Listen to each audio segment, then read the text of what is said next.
लक्ष्मी माता स्वयं तेरे पास चलकर आएंगी। जो तूने यह पूरी कहानी को उपाय के साथ सुन लिया तो। लक्ष्मी माता की कथा और उपाय। बहुत समय पहले की बात है। एक छोटे से गांव में सुधीर नाम का व्यापारी रहता था। सुधीर मेहनती था, परंतु उसके घर में हमेशा पैसों की कमी बनी रहती थी। दिन रात काम करने के बाद भी धन टिकता नहीं था। कभी बीमारी लग जाती, कभी कर्ज चढ़ जाता और कभी चोरी हो जाती। सुधीर की पत्नी अक्सर दुखी रहती और भगवान से प्रार्थना करती कि माँ लक्ष्मी हमारे घर में भी कृपा करो ताकि हम सम्मान से जी सकें। पहला संकेत, स्वच्छता का महत्व। एक दिन सुधीर ने सपने में देखा कि माँ लक्ष्मी उसके सामने खड़ी हैं। माँ ने कहा, बेटा मैं तुम्हारे घर आती हूँ, लेकिन वहाँ गंदगी, अव्यवस्था और आलस्य देखकर लौट जाती हूँ। यदि तुम मुझे घर में स्थायी रूप से लाना चाहते हो तो पहले अपने घर को स्वच्छ और पवित्र बनाओ। उपाय 1, घर और कार्यस्थल को रोजाना साफ करें। विशेषकर दरवाजे और पूजा स्थान पर कभी गंदगी न होने दें। उस दिन से सुधीर और उसकी पत्नी रोज सुबह शाम घर की सफाई करने लगे। धीरे धीरे घर में शांति और सकारात्मकता आने लगी। दूसरा संकेत, दीपक और प्रकाश। कुछ दिन बाद माँ लक्ष्मी ने फिर स्वप्न में दर्शन दिए और कहा, जहाँ अंधेरा होता है वहाँ मैं अधिक समय तक नहीं ठहरती। यदि तुम सच्चे मन से मेरा स्वागत करना चाहते हो तो रोज दीपक जलाओ।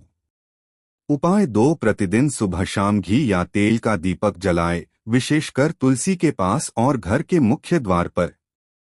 सुधीर ने ऐसा करना शुरू किया। अब उसके घर का वातावरण और भी पवित्र होने लगा। तीसरा संकेत, दान और सेवा।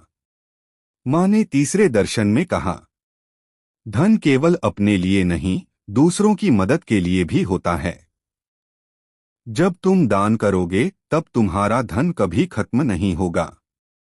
उपाय 3, गरीबों, असहायों और जरूरतमंदों को यथाशक्ति दान करें।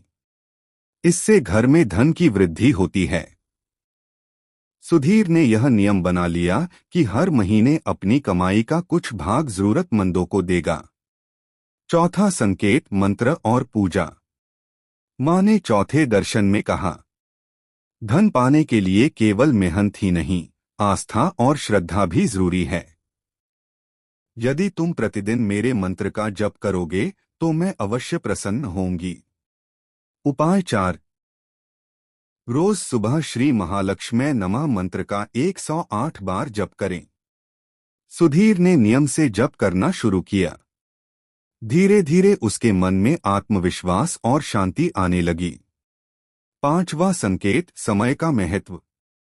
माँ ने पांचवें दर्शन में कहा, जो मनुष्य आलसी होता है और समय का सदुपयोग नहीं करता, उसके घर से मैं चली जाती हूँ। समय का मूल्य समझो और मेहनत से काम करो। उपाय 5, समय पर उठें, काम करें और अनुशासन का पालन करें। सुधीर ने अब कभी भी काम में लापरवाही नहीं की। परिणाम, धीरे धीरे सुधीर का व्यापार बढ़ने लगा। पहले जो कर्ज में डूबा था वह अब गांव का सबसे सफल व्यापारी बन गया। लोग उससे प्रेरणा लेने लगे।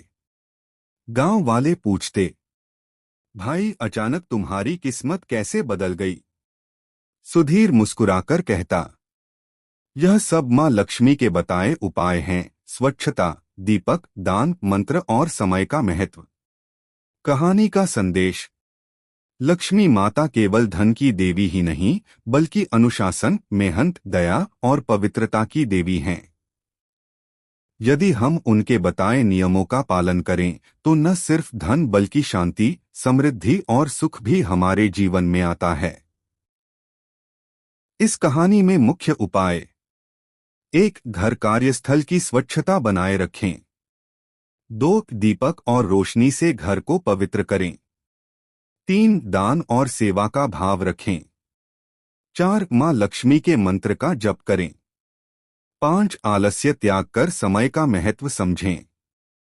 कहानी आगे। सुधीर अब धीरे धीरे समृद्ध होने लगा, लेकिन मां लक्ष्मी ने उसके जीवन की परीक्षा भी ली। छठा संकेत, क्रोध पर नियंत्रण। एक दिन व्यापार में नुकसान हो गया। सुधीर गुस्से से भर गया और अपने नौकरों को डांटने लगा। उसी रात मां लक्ष्मी सपने में आईं और बोली, बेटा, क्रोध और अपशब्द मेरे लिए द्वार बंद कर देते हैं। जहां क्रोध और कलह होती है, वहां मैं टिक नहीं पाती। उपाय 6, घर परिवार और कार्यस्थल पर प्रेम और शांति बनाए रखें, क्रोध को त्यागें।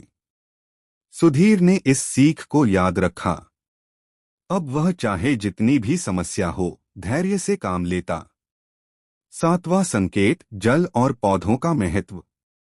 कुछ दिन बाद मां ने कहा, बेटा, जिस घर में जीवनदायिनी शक्तियों का सम्मान होता है, वहां मैं स्थायी रूप से रहती हूं।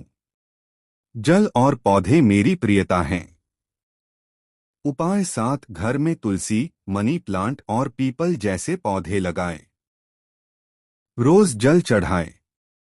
सुधीर ने अपने आंगन में तुलसी का पौधा लगाया और रोज दीपक जलाने लगा। धीरे धीरे उसका घर और भी पवित्र लगने लगा। 8वां संकेत, कर्ज से मुक्ति। मां ने एक रात कहा, कर्ज लेना और समय पर न चुकाना मेरे दर्शन को रोकता है। कर्ज चुकाने का संकल्प लो। उपाय 8, कभी भी बेवजह कर्ज न लें और यदि लें तो समय पर लौटाएं। सुधीर ने अपने सारे कर्ज धीरे धीरे चुका दिए और अब वह दूसरों की मदद करने लगा। 9वां संकेत, भोजन और अतिथि। मां ने अगले दर्शन में कहा, जहां भोजन व्यर्थ जाता है या अतिथि का अपमान होता है, वहां मैं कभी नहीं ठहरती। उपाय 9, भोजन का आदर करें और अतिथि को भगवान मानकर सत्कार करें। अब सुधीर और उसकी पत्नी हमेशा भोजन बनाते समय थोड़ा हिस्सा गरीबों और जानवरों के लिए अलग रखते। 10वां संकेत, संतोष और आभार। आखिरकार मां लक्ष्मी ने अंतिम बार दर्शन दिए और कहा, जिसके मन में संतोष और आभार नहीं, वहां मेरा ठहरना मुश्किल होता है। धन की चाह रखो पर कभी लालच मत करो।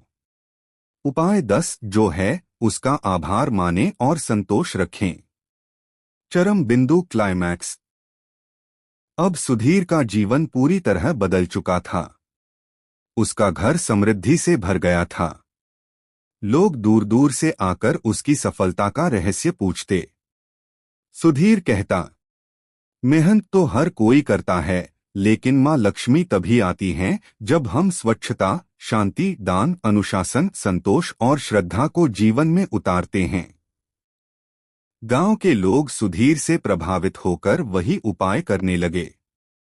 धीरे धीरे पूरा गांव समृद्ध हो गया। अंतिम संदेश। यह कहानी हमें सिखाती है कि मां लक्ष्मी केवल धन की देवी नहीं, बल्कि सद्गुणों और अनुशासन की देवी हैं। यदि हम उनके बताए नियमों को जीवन में अपनाएं, तो हमारे घर में न सिर्फ धन बल्कि सुख, शांति और सम्मान भी स्थायी रूप से रहेगा। कहानी में बताए गए 10 उपाय। 1, घर कार्यस्थल की स्वच्छता रखें। 2, दीपक जलाएं और प्रकाश का महत्व समझें। 3, दान और सेवा करें। 4, श्री महालक्ष्मी नमः मंत्र का जप करें। 5, समय का सदुपयोग करें। 6, क्रोध और कलह से बचें। 7, पौधों और जल का सम्मान करें। 8, कर्ज से बचें और समय पर चुकाएं। 9, भोजन का आदर और अतिथि सत्कार करें। 10, संतोष और आभार रखें।